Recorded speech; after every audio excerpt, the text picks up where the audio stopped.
퇴근길 지하철에서 당신의 눈이 떠졌다 감았다를 반복합니다. 오늘 하루도 무척 긴 하루였습니다. 상사의 날카로운 피드백을 웃으며 받아 넘겼고요. 회의에서 엉뚱한 방향으로 튀는 논의를 2시간 내내 끌고 갔습니다. 그 모든 순간 당신은 냉정하게 프로답게 버텼습니다. 현관문을 열자 집 안쪽에서 락스 냄새가 훅 끼쳐왔습니다. 엄마가 청소를 했나 봅니다. 내 방 쪽을 흘끔 봅니다. 문이 열려 있었습니다. 책상 위에 서류 더미의 위치가 달라져 있었습니다. 충전기 줄이 정리되어 있고요. 열어놨던 서랍도 얌전히 닫아져 있습니다. 어머니가 또 당신의 방을 허락 없이 정리를 한 겁니다. 목에서 뜨거운 무언가가 치밀어 오릅니다. 주방에서 저녁 준비를 하고 있는 어머니의 뒷모습이 보입니다. 앞치마 끈이 뒤로 묶어져 있고요. 어머니의 채 쓰는 칼질 소리가 들립니다. 당신의 입이 열립니다. 머리보다 입이 먼저 움직입니다. 엄마, 내 방 좀 그만 치워. 내가 몇 번을 얘기해야 해? 칼소리가 멈춥니다. 어머니의 어깨가 순간 굳어집니다. 뒤돌아보는 얼굴에 상처가 번져납니다. 주방에 무거운 공기가 내려앉습니다. 30초 뒤 당신은 내 방 문을 쾅 닫고 침대에 엎어집니다. 심장은 아직도 쿵쾅거리고 얼굴은 달아올라 있습니다. 동시에 벌써 후회가 올라옵니다. 아, 왜 또 그랬지? 그냥 조용히 말할걸. 천장을 올려다보며 생각합니다. 직장에서는 상사가 대놓고 무시해도 표정 하나 안 변하는 사람인데 나는 왜 이렇게 엄마한테만 못되게 굴까? 안녕하세요. 닥터 전미경입니다. 구독자님들, 방금 이 장면 들으시면서 혼자 뜨끔하신 분들 계시죠? 오늘은 우리가 왜 가장 가까운 사람에게 못되게 구는지, 그리고 그 못되게 구는 이면에는 어떤 역사가 숨어져 있는지 한번 살펴보려 합니다. 사례를 하나 들어보겠습니다. 유진 씨 얘기입니다. 대기업 마케팅에서 일하고 있고 나이는 31살입니다. 독립심이 강하고요. 일처리가 깔끔했습니다. 상사가 회의 중에 말합니다. 기획서 다시 써와. 유진 씨는 표정 하나 틀어지지 않고 바로 수긍합니다. 네, 어떤 부분을 어떻게 보완하면 될까요? 차분하게 그리고 정확하게 되묻습니다. 동료들은 유진 씨를 강철 멘탈이라고 불렀습니다. 그런 유진 씨에게 유일한 약점이 있습니다. 바로 어머니입니다. 부모님과 함께 사는 유진 씨에게 방은 단순히 물리적 공간은 아니었습니다. 회사에서 하루 종일 다른 사람의 기준에 맞춰 살다가요, 유일하게 나만의 방식으로 존재할 수 있는 곳이죠. 서류의 위치라든가 옷장에 걸려있는 옷이라든가 책상 위에 쌓여있는 메모지까지 유진 씨만의 질서가 있었습니다. 어머니는 유진 씨의 방을 매주 치웠습니다. 옷을 옷장에 접어넣고요. 서류를 정리했죠. 책상 위에 먼지를 닦으면서 충전선들을 정리했고요. 어머니에게 그것은 딸에 대한 관심이자 사랑이었죠. 딸 방이 지저분하면 마음이 안 놓이는 거예요. 유진 씨에게 그거는 침범이었죠. 내가 아무리 말해도 소용이 없구나. 내 말은 중요하지 않구나. 이리 느끼는 거죠. 처음에는 부드럽게 말했습니다. 엄마, 내 방은 내가 알아서 정리할게. 물건 위치가 바뀌면 찾기 어렵단 말이야. 어머니는 고개를 끄덕였지만 일주일 뒤에 방은 역시 정리되어 있었습니다. 2번째로 말했겠죠. 3번째로 말했습니다. 그러던 어느 날 유진 씨의 중요한 서류가 엄마가 정리전돈하면서 어디론가 사라져버린 거예요. 유진 씨의 인내심이 한계에 달았습니다. 엄마, 내 말 좀 들으면 안 되는 거야? 일부러 무시하는 거야? 왜 자꾸 내 방 물건에 손을 대는 건데? 소리를 지른 후에는 늘 후회가 따랐겠죠. 엄마가 상처받은 표정으로 침묵하는 순간이 항상 있었겠고요. 집안의 감도는 어색한 분위기, 그리고 해결되지 않고 반복되는 패턴, 이런 것들 때문에 유진 씨는 힘들었겠고요. 자, 여기서 핵심입니다. 유진 씨가 내 방 좀 그만 치워, 이렇게 소리 지르는 순간은 겉으로만 보면 오늘 없어진 서류에 대한 화를 표출한 거죠. 하지만 그 한마디 속에는 오늘 사건에 대한 분노만 있는 건 아닙니다. 유진 씨는 진료실에서 이런 얘기를 꺼냈습니다. 초등학교 5학년 때 일기장에 친구랑 싸운 얘기를 솔직하게 쓴 적이 있었어요. 어느 날 학교에서 돌아왔더니 엄마가 그 일기장을 읽고 있는 걸 본 거예요. 그리고 이리 말씀을 하셨습니다. 너는 왜 친구에게 그렇게 못되게 굴어? 네가 먼저 사과해. 그때 유진 씨는 뭘 느꼈을까요? 사실 초등학교 5학년이면 나름 머리가 굵은 나이란 말이에요. 내 솔직한 마음을 적어 놓은 건데 그것을 어머니가 허락 없이 읽었죠. 거기에다가 내 편을 들어주기는커녕 나를 혼냈고요. 그때 유진 씨의 마음에는 어떤 한 문장이 새겨졌습니다. 내 공간은 안전하지 않다. 내 마음을 꺼내놓으면 돌아오는 건 이해가 아니고 판단이다. 그로부터 20년이 지났죠. 어머니가 방을 치울 때마다 유진 씨의 몸이 먼저 반응합니다. 머리로는 엄마는 좋은 뜻으로 방을 치워준 거야. 이렇게 알고는 있습니다. 하지만 몸이 기억하는 건 다릅니다. 내 공간이 침범당했다. 내 말이 무시됐다. 오늘 없어진 서류가 20년 전의 일기장과 연결이 되어 있는 겁니다. 그 중간중간 쌓인 수많은 다른 역사와도 연결이 되어 있는 거고요. 제가 진료실에서 많은 분들을 만나 뵈니 이게 유진 씨만이 얘기는 아니더라고요. 아마 구독자님도 이런 경험 있으실 거예요. 직장에서 하루 종일 힘들게 일하고 돌아왔단 말이에요. 남편이 양말을 아무렇게나 뒤집어 버려서 세탁바구니에 잘 놓은 게 아니고 옆에 딱 떨어지게 놓은 거를 봤단 말이에요. 사실 별거 아닌데 막 남편한테 짜증을 내는 거죠. 왜 양말을 이렇게 벗어났냐고. 양말 한 짝 때문에 터진 건 아니에요. 물론 겉으로는 양말 한 짝 때문에 터진 걸로 보이지만요. 내가 맞벌이 하면서 살림하는 게 이렇게 힘든데 이 사람은 왜 나를 배려하지 않는 거지? 몇 년치 쌓인 서운함이 양말 한 짝으로 터져 나오는 거죠. 아이한테도 마찬가지예요. 아이가 말하죠. 엄마 물! 이 한마디에 짜증이 확 나는 거예요. 저는 경험 있어요. 물 한 잔 때문은 아니고요. 하루 종일 나는 누군가를 위해 움직였는데 아이가 한 사소한 말에 확 그동안 쌓였던 섭섭함이 튀어져 나온 거죠. 뭘 해줘도 고맙다라는 말 한마디 안 하고 당연하게 받아들이는 자식 때문에 순간 서운했던 거죠. 지금 이 순간 대화하는 것처럼 보이지만요. 실은 관계의 역사가 그 한마디 안에 들어있다는 거죠. 심리학에서는 이 현상을 핫 코그니션과 콜드 코그니션이라는 개념으로 설명합니다.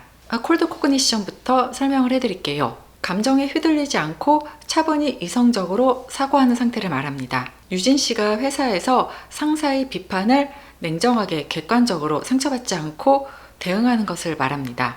반면에 핫 코그니션은 어떤 강한 감정이 이성과 사고를 앞지르면서 튀어나오는 것을 말합니다. 어머니 앞에서 유진 씨의 뇌가 작동하는 방식이 바로 이거죠.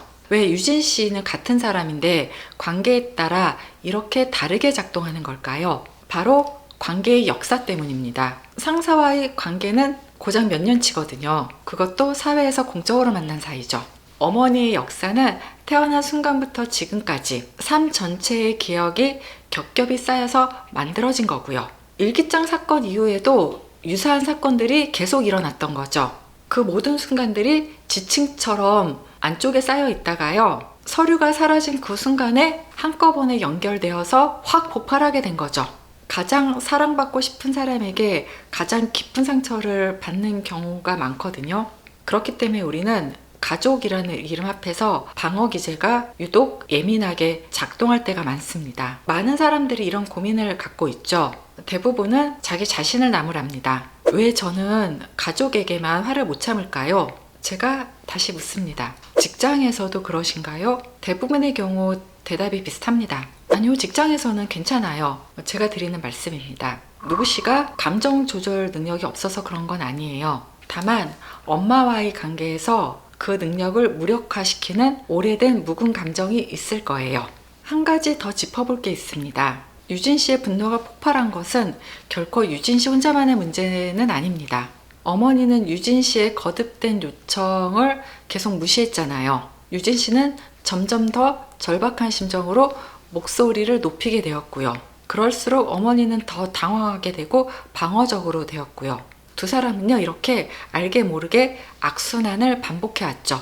좀 쉽게 말씀드리면 우리 애가 땡땡아 이것 좀 할래? 우아하게 얘기했는데 애가 안 했단 말이에요. 제 목소리 톤이 높아지죠. 땡땡아 이것 좀 하라 그랬잖아. 안 해요. 그 다음 어떻게 돼요? 야! 엄마가 하라 그랬어? 안 하라 그랬어? 이렇게 된다는 거죠. 근데 나중에는 얘는 말 안 들을 걸 알기 때문에 처음부터 세게 나간다는 거죠. 빨리 하라고! 엄마가 얘기했잖아! 이런 관계 역동이 유진 씨 어머니하고 유진 씨 사이에서 일어나고 있다는 말씀을 드리는 겁니다. 한국의 가족 문화 속에서 이 역동은 더욱더 복잡하거든요. 부모의 말씀을 거역하지 말아야 한다, 효도해야 된다. 이게 전통적인 가치관이죠. 개인의 공간과 의사는 존중받아야 된다. 현대적 가치관이죠. 이 두 가치관이 한 집안에 다 공존하고 있잖아요. 자, 보세요. 한국 사회 발전에 따라서 우리는 지금 연세가 70대신 분과 50대신 분과 30대신 분들, 시대의 변화에 따른 가치관이 다 다릅니다. 어머니에게는 딸이 방을 정리해 주는 게 사랑과 관심이 표현이고요. 어머니로서 그 정도는 해도 된다라고 생각을 하는 거죠. 유진 씨의 입장에서는 분명한 경계 침범인 거죠. It's my business라는 거죠. 두 사람 다 틀린 건 아니에요. 다만 사랑의 언어가, 서로 간의 소통의 언어가 달랐을 뿐입니다. 지금까지는 왜 터지는지를 살펴봤고요. 이제부터는 이렇게 뭔가 터지는 순간 우리의 뇌에서는 어떤 일이 벌어지고 있는지, 그리고 이를 어떻게 해결할 수 있는지를 살펴보겠습니다. 유진 씨의 핫코그니션을 좀 더 깊이 들어가 보겠습니다. 유진 씨가 엄마랑 계속 부딪히는 더 근본적인 문제가 있습니다. 어머니가 또 방을 치웠다는 걸 아는 순간 유진 씨의 몸은 전투 모드로 진입하게 됩니다. 심장이 빨라지고요. 턱에 힘이 들어가게 되고요. 목소리가 올라가게 됩니다. 이 반응은 의식적인 선택은 아니에요. 수십 번 반복된 패턴이 몸에 새겨진 자동적으로 나오는 반응입니다. 심리학자인 데니언 골만이라는 사람이 있거든요. 그는 이를 정서적 하이제킹이라고 불렀습니다. 위험을 감지하는 순간에 뇌의 편도체가 전두엽 기능을 다 잡아먹는다는 거죠. 전두엽은 우리 뇌에서 이성적 판단을 담당하고 있습니다. 쉽게 말하면 감정이 이성을 납치해버리는 거예요. 아까 말씀드린 상사와의 관계에서는 관계의 지층이 없거든요. 누가 하나 회사를 그만두면 연이 끊어지는 사이이고요. 그렇기 때문에 별로 직장에서는 이 정서적 하이제킹이 작동하지 않아요. 어머니의 관계에서 묻혀있는 오래되고 깊은 감정의 뿌리가 어떠한 사소한 자극에 연결돼서 한꺼번에 쏟아져 나오는 겁니다. 구독자님도 이런 경험 있으실 거예요. 남편이 별거 아닌 말을 했는데 눈물이 핑 도는 순간이라든가, 아이가 싫어 이런 말을 했을 때 온몸이 다 풀리는 경험이라든가, 부모가 어떤 말을 했을 때 그게 그렇게 나에게 사무치게 다가왔다든가, 이게 다 관계의 역사가 살아있기 때문에 그런 겁니다. 그렇다면 어떻게 해야 할까요? 어머니를 바꿀 수 있을까요? 솔직히 어렵습니다. 타인의 행동을 바꾸려는 노력은 대부분 실패와 실망으로 끝나죠. 그거보다 조금 더 현실적인 접근을 해봅시다. 같은 상황이 반복될 때 나는 다르게 반응할 수 있을까? 핵심은 감정이 격한 순간에 즉각 반응하지 않는 겁니다. 순간 잠깐 멈추는 겁니다. 엄마, 내가 지금 너무 화가 나서 대화하기 어려워요. 이 한 문장이 쉬워 보이지만 쉽지 않아요. 부부 사이도 마찬가지죠. 뭔가 감정이 격해졌을 때 싸움을 위한 싸움을 하게 되잖아요. 한쪽에서 스탑하고 휴전 선언을 하는 거죠. 사실 목구멍에서 불이 올라오는데 잠깐만요, 이런 말을 하는 것은 따다다다 쏘아붙이는 것보다 훨씬 더 큰 노력이 필요합니다. 여기서 중요한 거는 멈춘다는 게 단지 참는 건 아닙니다. 포기하는 것도 아닙니다. 감정을 억누르는 것과 감정을 알아차리는 것은 전혀 다른 얘기거든요. 참는다는 건 감정의 뚜껑을 꾹 눌러놓는 거고요. 알아차리는 건 뚜껑을 열어서 안을 들여다보는 것을 말합니다. 같은 패턴의 초대장이 내 앞에 도착했다는 것을 알아차리는 거죠. 하지만 이번에는 그 초대장에 응하지 않겠다는 선택을 하는 거고요. 이것이 바로 멈춤입니다. 우리가 실제로 이 멈춤에 대한 연습을 해보면요, 처음엔 좀 어색해요. 안 해봤던 패턴이거든요. 하지만 한 달쯤 지나면 그 패턴이 몸에 좀 있게 되고요. 대화의 온도가 달라질 수 있습니다. 감정이 좀 차분해진 시점에 이렇게 말할 수 있다는 거죠. 엄마가 나를 위해서 방 정리해준 건 참 고마워. 하지만 나는 내 방을 내 방식대로 정리하는 게 편해. 앞으로는 내가 직접 할 수 있게 해줘. 이 표현에는 어머니의 의도를 인정하는 표현이 있죠. 방 정리해준 건 고마워. 자기 경계를 명확하게 세웠습니다. 내가 직접 할 수 있게 해줘. 둘 다 빠지면 안 됩니다. 감사의 말 없이 경계만 세우면 좀 거부로 들리고요. 경계 없이 감사만 하면 아무것도 바뀌진 않으니까요. 이 가족 갈등을 들여다보면요, 정말 많이 관찰되는 공통된 패턴이 있더라고요. 한쪽은 사랑한다고 생각하고 한쪽은 침범당한다고 생각하고요. 둘 다 자기가 옳다라고 생각을 하더라고요. 사실 거기서 누가 맞냐 틀리나를 가르는 건 별 의미가 없어요. 서로의 그 방식이 다르다는 걸 인정하고 나름의 타협점을 찾자는 거죠. 왜냐면 부모들 중에 되게 컨트롤을 많이 하는 분들이 계세요. 자식의 일거수일투족을 내가 알아야 돼, 막 이런 분들. 자식이랑 당연히 부딪힐 수밖에 없겠죠. 이럴 경우에 합의점을 찾을 수 있는 가정인가, 솔직하게 말할 수 있나, 이런 게 중요하다는 말입니다. 퇴근길입니다. 당신은 다시 현관 앞에 서 있습니다. 문을 열자 락스 냄새가 납니다. 방 쪽을 봅니다. 문이 열려 있습니다. 책상에 서류 위치가 달라져 있습니다. 심장이 빨라집니다. 턱에 힘이 들어갑니다. 익숙한 분노가 목을 타고 올라옵니다. 그 순간 당신은 알아차립니다. 아, 또 이 패턴이구나. 주방에서 따다다다 칼소리가 들립니다. 어머니가 저녁을 준비하고 있습니다. 당신은 주방으로 가는 대신 침대에 앉아 숨을 고릅니다. 잠시 뒤 당신은 주방으로 나갑니다. 어머니의 뒷모습을 봅니다. 앞치마 끈이 보입니다. 예전 같으면 보이지 않았을 것들도 보입니다. 꾸부정한 등과 어깨가 보입니다. 느려진 손놀림도 보입니다. 엄마, 오늘 저녁 뭐야? 아무것도 아니니 한마디죠. 그런데 이 한마디가요, 엄마 내 방 좀 그만 치워, 이 한마디보다 훨씬 말하기 어렵습니다. 이건 경험해본 사람만 알 수 있습니다.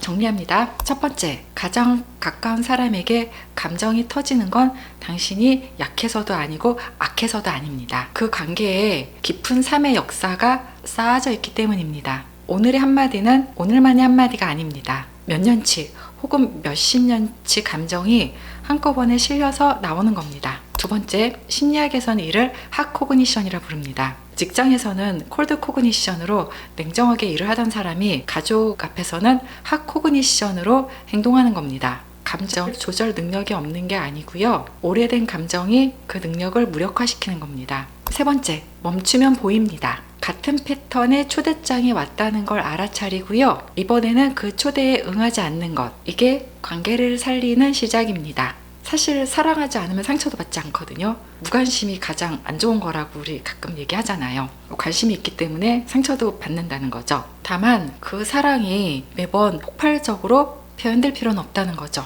멈추면 보입니다. 내 감정의 뿌리가 어디에 있는지, 상대의 행동 뒤에 어떤 마음이 숨어져 있는지, 그리고 이번에는 다른 선택을 할 수 있다는 것도 보입니다.